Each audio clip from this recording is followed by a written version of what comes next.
Awesome Panda Warrior asks, do you ever plan on having Amy show up in Mobius 6 years later? If not, are you able to tell us what her life would be like now that she no longer has Sonic to crush over? Has she grown up and moved on with her life, or does she still hold any resentment towards Sally, while still respecting her as Queen of Mobius, of course? It pains me, but I can't answer this at all yet. There's some stuff going on with Mobius 30 years later and such. I can't really get into it, and I would like to explore that world more, but it doesn't look like it's going to happen anytime soon, but I don't want to undermine it by getting into details now. So all I can ask is that everyone just be patient with that entire storyline for right now. Zulon Eritas asks, you stated previously that you originally planned for issue 175 to feature Omega killing a still-living Tommy Turtle. Had those events gone off without a hitch, what would the original script of Order of Chaos have been? Honestly, I don't remember too clearly. It's been a long time, but I think Order of Chaos wasn't even happening by that stage of the game. So when we reorganized things to have Tommy/Adam being the main villain of Order from Chaos, that completely changed the plans for 175. The illustrious Q asks, what are your thoughts on the Sonic Universe arc starring Dr. Eggman? I don't think it's a bad idea. Really, really? Or is it really, really? This person asks, will Mobius' solar system be explored or classified at all in any further detail in the future, either as part of story progression or maybe as historical information? No real plans for that, since I'm not too eager to go jumping back into the space adventures. Space hasn't really worked too well for Sonic, just in general. That and this being future Earth, the solar system really hasn't changed all that much. There's Mercury, Venus, Mars, yada yada yada yada yada. Most of that, I'm sure, is largely unchanged. Matthew Woodley asks, will we be seeing the next Knuckles arc within this year? No, not in 2010, and no planned Knuckles arc for 2011. That said, we wouldn't discount there being any Knuckles stories. Just let me see what magic I can work. Sonic Toast asks, I love the return of Coconut, Scratch, and Grounder in issue 187. Also, Grounder's little cameo in Sonic Universe 15 made me smile. Will we be seeing more of these badniks in the future? I figure if we ever go back to Casino Night, we'll be seeing them. Orange Garchomp asks, hi Ian, I was just curious if you guys plan on doing more with Elias and his character. For being king, he hasn't been shown much, and not very much is known about his wife or stepdaughter. Neither him nor his family, excluding his sister, is shown in the future issues and have been released, so I have to wonder if he ever stepped down or something happened to him. There are plans for Elias. The hard thing with Elias is that he is somewhat of a supporting character and that his family is more supporting characters to a supporting character, so it's really hard to find an opportunity to focus on them. That's why I'm taking an effort in the blogs to focus more on some of the side characters or moments in the book that we can't really delve into on the regular month-to-month basis.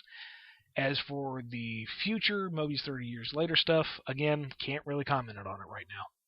The Kaze Blade asks, hey Ian, long ago, in issue 56 if I recall, but I can't recall. Technically not 56, but that's okay, never mind. When Sonic and Tails first went to Sandblast City, they encountered Robians. Tails remarked about saying, they don't seem to be under anyone's control anymore, Jack, but they still seem pretty mindless. Is this something that has been explained or something you would like to elaborate on? Nah, particularly. I figured that it was more that they were just unleashed without Robotnik's overarching control, and when they were attacking Sandblast City, that suited his purposes just fine, so he just let them run amok. Fishfro asks, how do you develop a personality for a character? Whew, that's a big question. To sum it up, I suppose, we look at what the character, assuming it's a new character, since all the old ones have been fairly fleshed out by this point. With a newer character, what does that character need to do in the story? What is their role? And how would their character make them interesting in that role?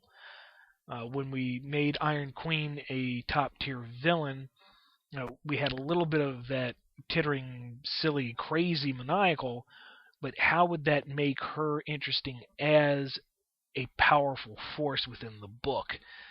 Um, really, it's kind of a case by case basis. Again, this is one of the things where you would want to track me down at a convention where I can't run away or say I only have 10 minutes per video. This is one of those big questions I can't just answer on the fly like that. Third World asks, what are your favorite archetypes in storytelling in the comic book? Do you mean like story arcs or like general archetypes like the brash hero or the swooning princess? I mean, I like my big sweeping multi-issue arcs because I like the big grand storytelling.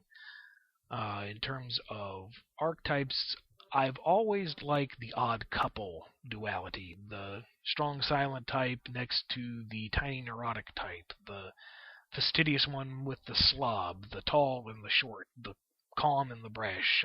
I just like the duality. It's the Gemini in me. Bleeding Fingertips asks, will you pair up Tails and Nicole? No, stop asking that.